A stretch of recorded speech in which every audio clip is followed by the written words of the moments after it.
Be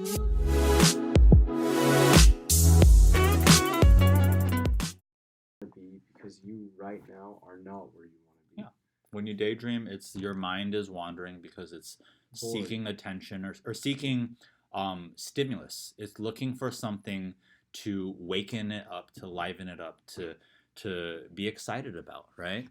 So, um, no person can focus for 3, 4 straight hours. Okay, that's why something like the SAT is so hard, because the kids who are able to get through that have been practicing and have enough of that training so that their mind is able to deal with all that information in that short amount of time.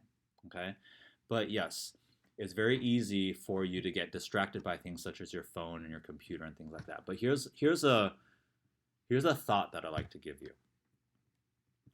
Why is it that we seek these devices? Why is it that you seek your phone? Why is it that you seek computers and the internet and things like that?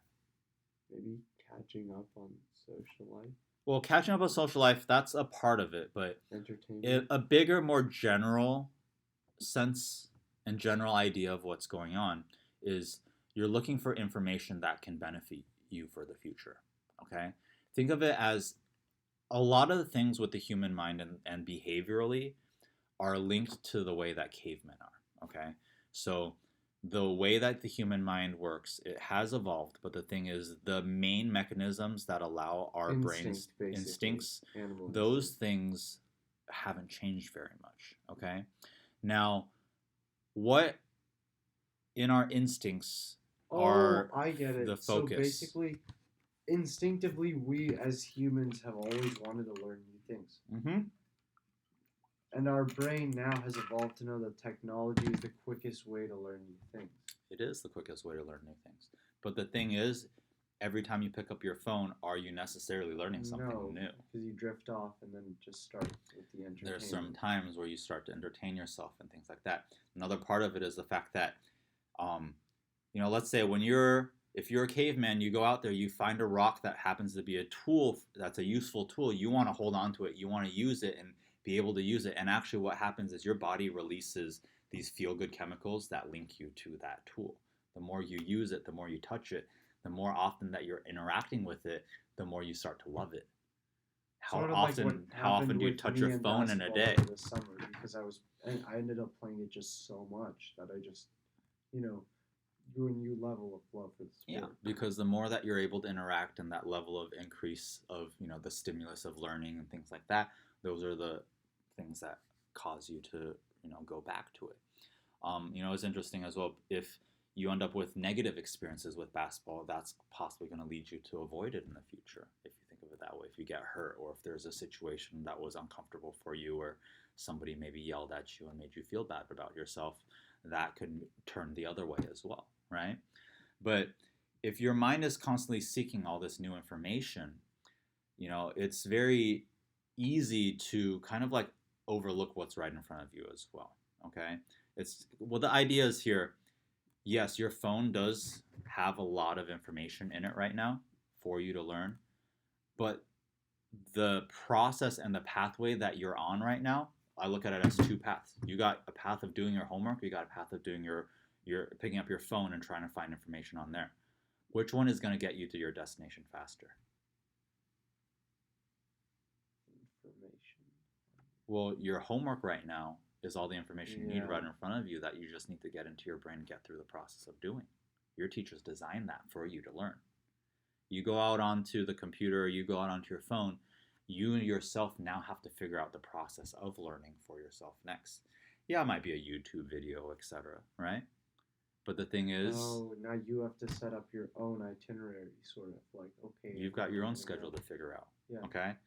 I wish that I could take everything that I've learned and, like, all the video... Like, if I could, like, take my YouTube history, send it to... And get all those videos to who I was when I was 18. That makes sense? So that you wouldn't... So I would know these are the videos you need to be watching so that you can get to the next step. That makes sense? If I was to say, hey, you want to dunk, watch these 5 videos and do what they say so you can dunk. I've been watching a lot of videos Right. actually. Would you do it? Yeah, you would, because there's a motivation of, if I output this X, Y, and Z, I will result in this final product, result, behavior, etc. Right?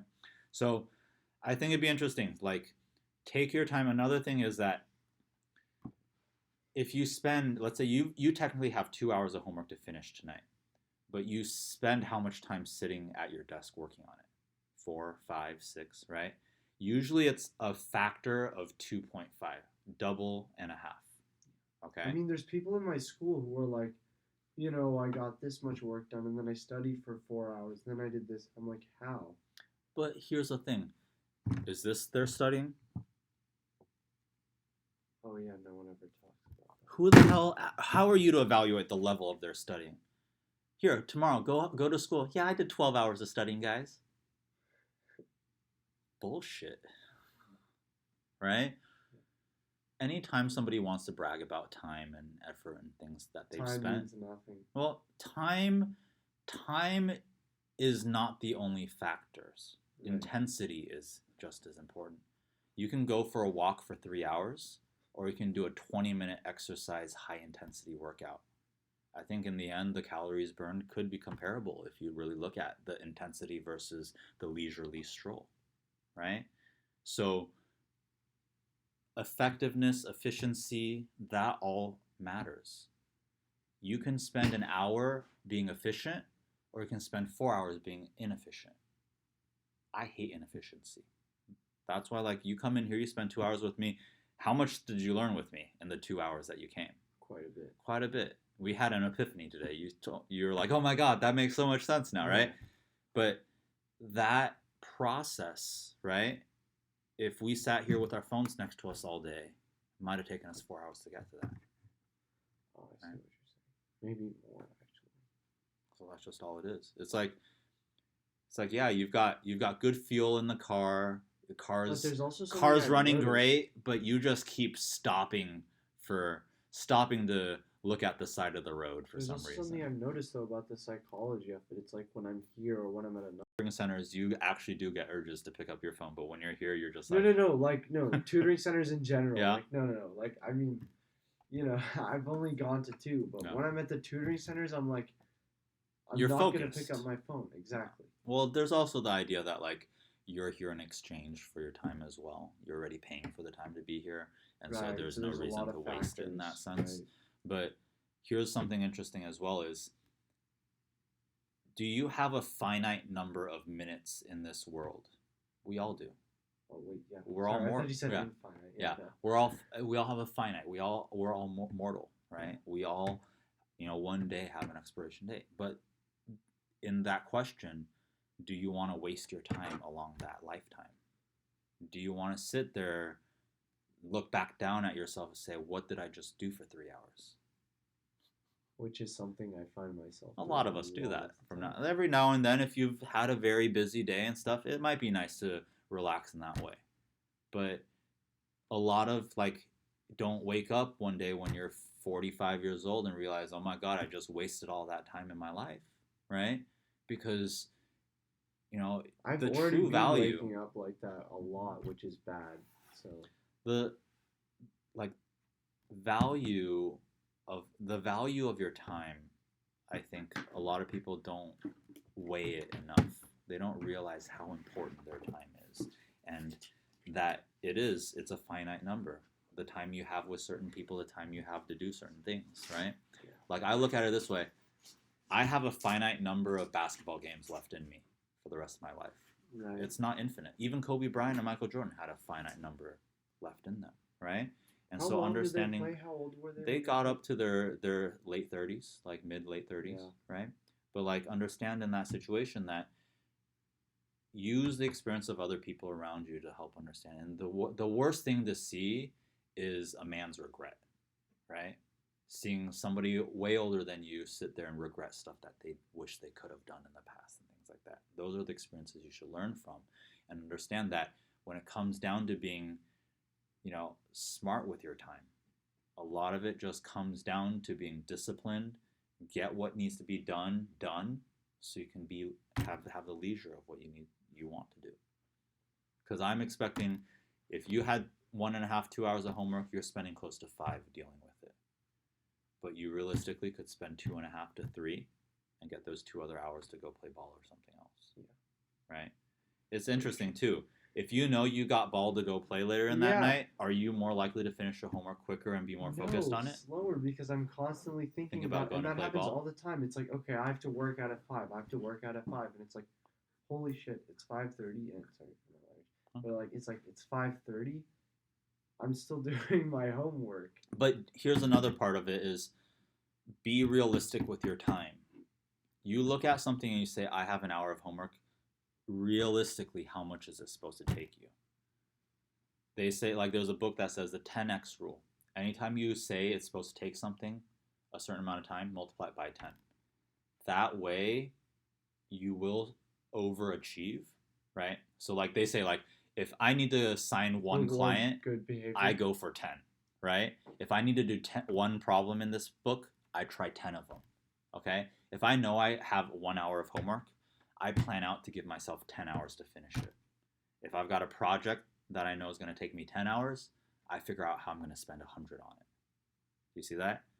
Here's the fun part about Be it. more productive. People usually don't hit that 10x. You don't usually hit 100 hours on that 10-hour project.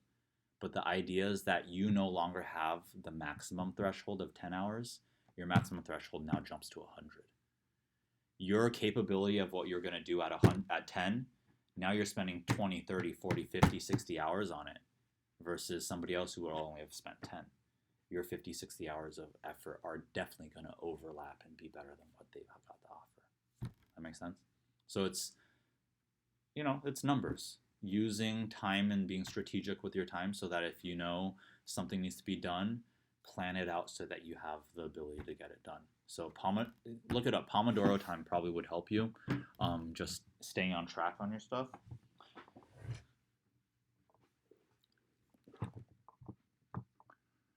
They've got apps you could download, free apps on your phone, and it'll do a timer. Sometimes they've got even good ones where they will actually like airplane mode your phone for you. Really? Nobody can contact you for a little bit. Pretty sick. So.